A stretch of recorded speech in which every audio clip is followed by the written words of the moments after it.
नौ बड़ी खबरें। पहली बड़ी खबर आ रही है, डोनाल्ड ट्रंप की टैरिफ पॉलिसी का तोड़ निकालने के लिए ब्रिक्स देशों ने आज इमरजेंसी मीटिंग की है।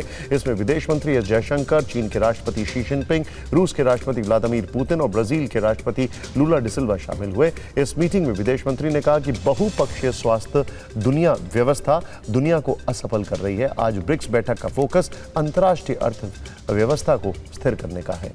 भारत में चीन के राजदूत शू फाइहोंग ने भारत चीन रिश्तों पर बड़ा बयान दिया है। उन्होंने कहा है कि इतिहास को बदला नहीं जा सकता है, लेकिन भविष्य को मिलकर गढ़ा जा सकता है।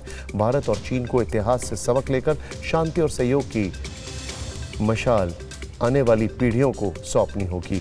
उन्होंने याद दिलाया कि सेकेंड वर्ल्ड वॉर में 25 लाख से ज़्यादा भारतीय सैनिक अलग अलग मोर्चों पर लड़े, जबकि भारतीय कामगारों ने चीन के लिए रणनीतिक माने जाने वाले लेडो रोड का निर्माण किया। भारत और इजरायल ने आज एक ऐतिहासिक द्विपक्षीय निवेश समझौते पर हस्ताक्षर किए हैं। इसका उद्देश्य पारस्परिक निवेश को मजबूत करना और दोनों देशों के बीच व्यापार संबंधों को विस्तार करना है। इस डील को लेकर वित्त मंत्रालय ने एक्स पर पोस्ट कर पूरी जानकारी दी है। दूसरी ओर इजरायली मंत्री ने कहा है कि भारत और इजरायल दोनों आतंकवाद का सामना कर रहे हैं। बिहार में वोटर लिस्ट के SIR को लेकर सुप्रीम कोर्ट ने आज बड़ा निर्देश दिया है। सर्वोच्च अदालत ने चुनाव आयोग को कहा कि वो आधार को 12वें दस्तावेज के रूप में शामिल करें। आधार कार्ड सिर्फ पहचान का प्रमाण न होगा। फिलहाल चुनावी राज्य बिहार में SIR के लिए 11 निर्धारित दस्तावेज हैं। हालांकि कोर्ट ने स्पष्ट किया है कि आधार नागरिकता का प्रमाण नहीं होगा और अगर आयोग चाहे तो इसकी प्रामाणिकता की जांच करवा सकता है।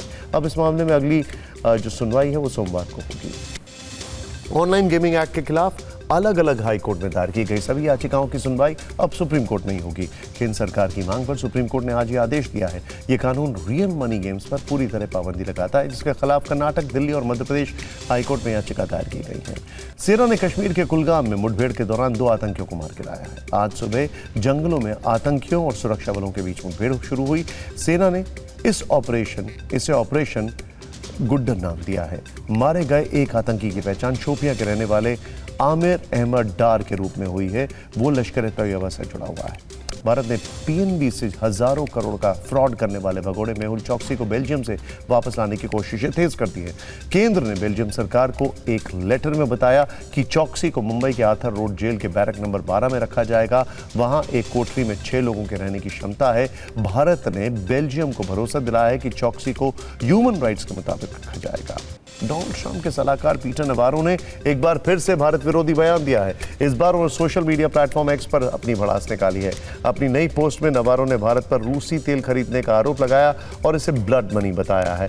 उन्होंने दावा किया कि यूक्रेन युद्ध से पहले भारत ने रूस से बड़ी मात्रा में कच्चा तेल नहीं खरीदा था। ये खून का पैसा है और लोग मर रहे हैं।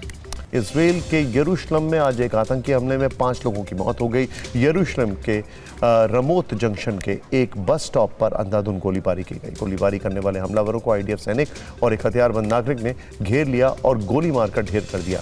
PM नरेंद्र मोदी ने यरूशलेम में हुए आतंकी हमले की कड़ी निंदा की है।